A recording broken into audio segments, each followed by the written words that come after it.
What a beautiful day the Lord has made.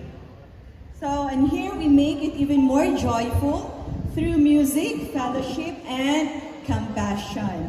Welcome to our much awaited concert for a cause here in Adventist Hospital, Davao. So can you please say to your seatmate, I'm glad that you are here and I love you with a smile.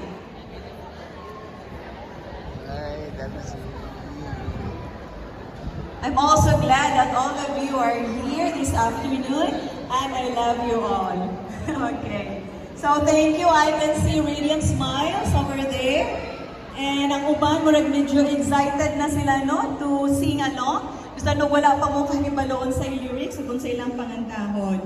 Now, before we continue, allow me to warmly acknowledge all the amazing people who come to be with us today.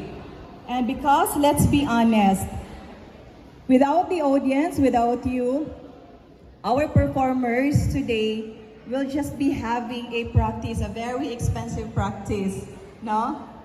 So thank you so much for your presence this afternoon.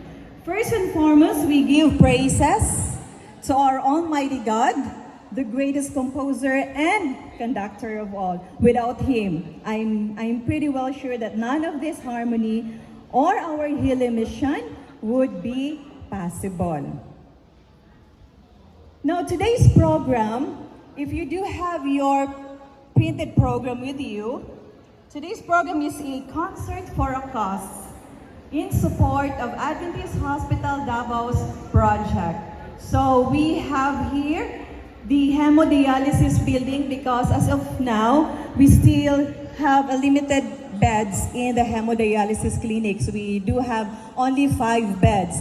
And we have noticed that there are some patients with renal conditions who would like to be enrolled in our facility. However, due to that limited bed, we cannot accommodate them all. So we wanted to expand it to 20 or 24 or even more.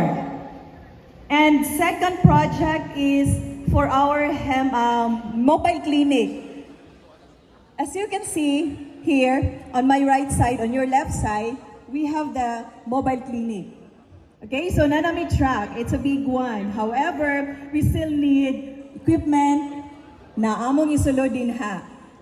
Mobile clinic is very important because we wanted to reach our patients from the remote places. So kinahanglan ta mo ato dito, we would like to seek them out where they are. So that is why we are needing your help. And lastly, we would like also to, the proceed of this concert for a cause will go to the Life Hope Center of Adventist Hospital Davao. This is where we do our wellness and lifestyle program.